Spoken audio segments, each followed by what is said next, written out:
This has been bothering me for the past 10 minutes. First thing I'm gonna do. You don't do it in the modular. Nah.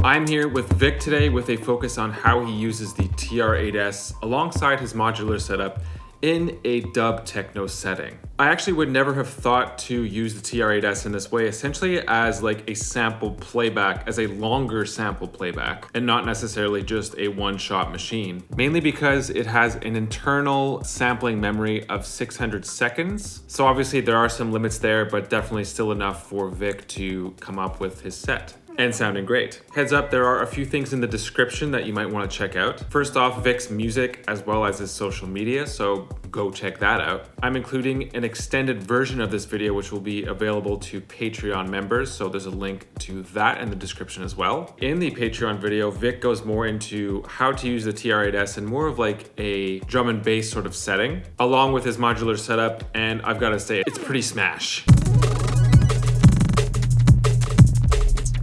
There's a lot of info in this video, so if you'd like to jump to something specific, make sure to use the timestamps in the description. And there are also affiliate links for the TR-8S, once again, in the description. So if you are interested in purchasing a new unit, please consider using the affiliate link. It helps this channel a lot. It helps support me. And it doesn't cost you anything extra. In terms of other useful units within this setup, shout out to Analog Cases. I always end up using their XTS stands. In fact, that's what the TR-8S is standing on right now. The stand is built well. It's also very adjustable, so you could adjust it for different sized pieces of gears and it works just as well. And I find myself consistently using these stands. All right, let's hear what Vic has to say. So maybe we can talk about how I wire everything. As you can see, I have 5 cables. So 2 for stereo and everything that is, I had percussions and sounds like more high pitch. It's going there. I have 1 for the bass drum and 1 for the bass sounds because I like to have independent control on everything. I want my kick to be at maximum at the top here, so I don't want to adjust this, you know. So if in the sound check I can verify that this is the good amount for my kick. So this is like slamming? So this is slamming. Always slamming, so, and this is for more, okay, cool. So this is more at the setup. I don't touch it after, and I might EQ it a bit. And same thing with the bass, because when you're in a big sound system, sometimes the bass sound like really intense, so I have to turn it down a bit. So I can adjust it independently of everything else without going in the menus and stuff. That's why I do it like this, and I think it's a great way to do it. Right. And the other thing is I have this trigger out. This is going into this modular system. You can trigger like this and trigger other system with control voltage. Okay, right. So you have direct control on other stuff directly from the TR-8S. That's one thing I haven't looked at all with the TR-8S, so that's interesting. Super simple, trigger out. So now everything is pressed because I'm using it as a clock, but you could trigger stuff just directly from this, and it's all on CD, so so it's perfect for modular stuff. Something that I really like about the TR-8S, it's the S sampling stuff, because I use it a lot with samples that I crafted before on my computer, so I know that this kick is gonna sound good. I have my samples, and I have 5 kick that I use most of the time. This kick is really round, really bassy. It's good for like kind of an environment that is gonna be a bit more like soft stuff. So it sounds like it could be used for dub techno. Yeah, and then you go on the third that it's gonna be more in the mix, like, you know.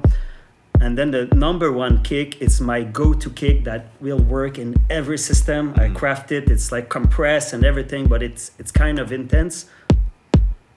Really? Yeah, and this is crazy, this kick. Whoa. You put this in every system and it really works, because in bassy systems you don't want to kick with too much bass. It's so much different in your headphones versus or even like producing in your DAW. It's like completely But different. I tried this even in like system, it works too. That's why I like to have my own kicks, you know. In techno, kicks are kind of important. This is, I think, maybe a bit a cheat, because I use it really like a sampler too. So I have whole bass line inside my drum machine. It's bass line that come from my track that I produce. I took some parts of all tracks and I took some melodies, I took some bass and I put directly on this, so it can be an instrument that plays many stuff, not only beats, but also bass line. So if you go there, it's going to be controlled with this one.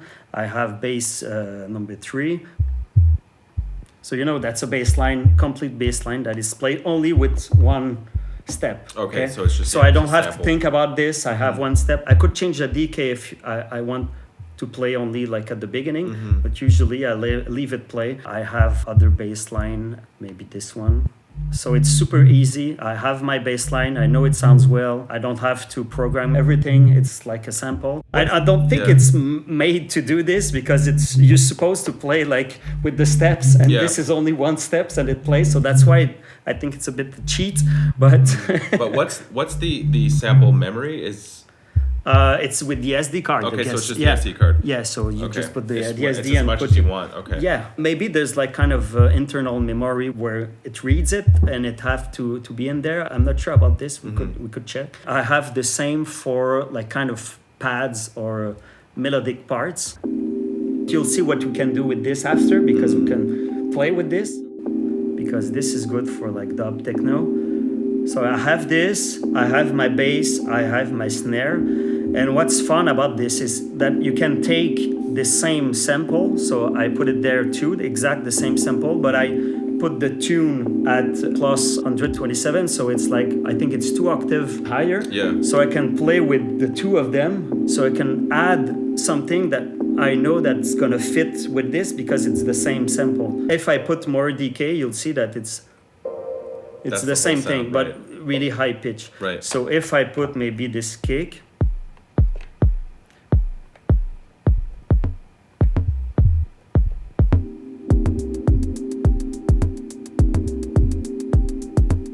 my bass is a bit intense.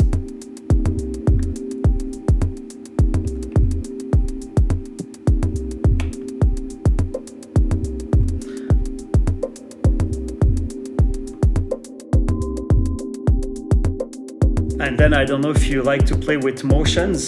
This is amazing what you can do. So with this one, okay, I'm gonna put everything down so you can hear. And this one is like the original sample, but I can play with my cut off and create some kind of amazing sound with this.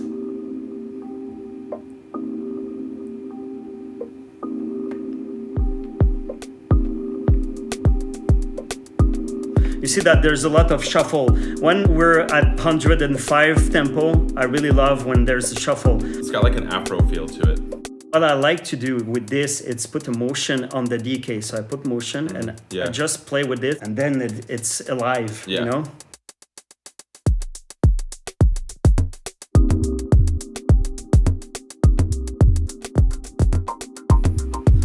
And I really like to put the feedback at the maximum. And leave it.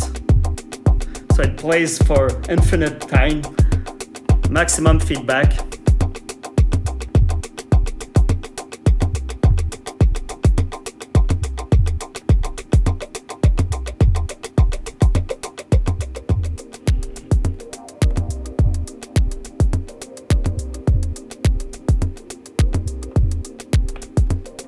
You can put some motion in this.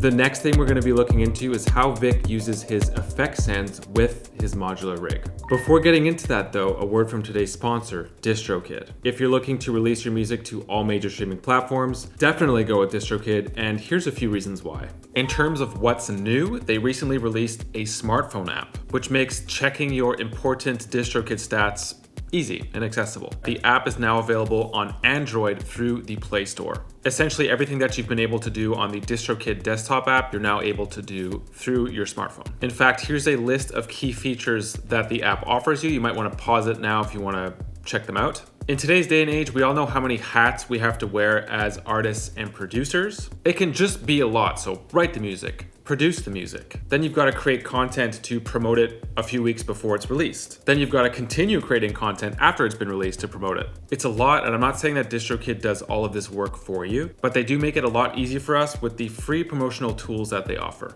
The one I use most is Hyperfollow. It's essentially a free landing page or link tree. It's super clean. You could link maybe your latest video, your latest single, other important links you'd like to lead people to. I also use promo cards whenever I release a single. Just select the single that you would like to promote and it'll auto-generate a few different options for you to choose from. Go with DistroKid. It's just over $20 a year to release unlimited music to all major streaming platforms. You keep 100% of your streaming royalties. So many other tools that they offer for someone who's independent.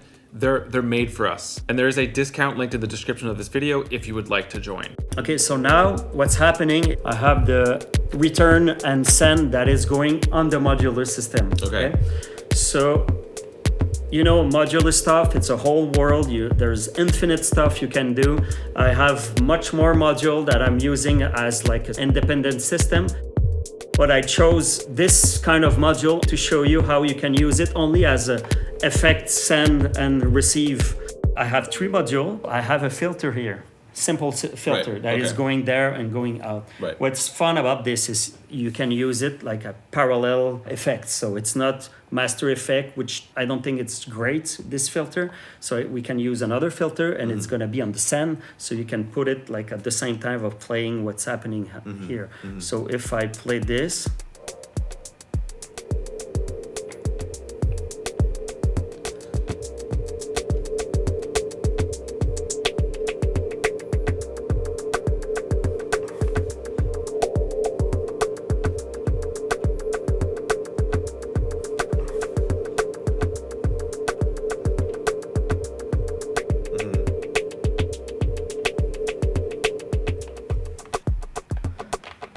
the thing that is great is I use the 2 other modules. So this is a filter. This one is made by Qubit. It's called the Data Bender. So Data Bender, it just glitches the sound. So that's really good for jungle drum and bass. And you have this Mojave. This is live granulator. So it granulates the sound. The great thing is that everything is sync.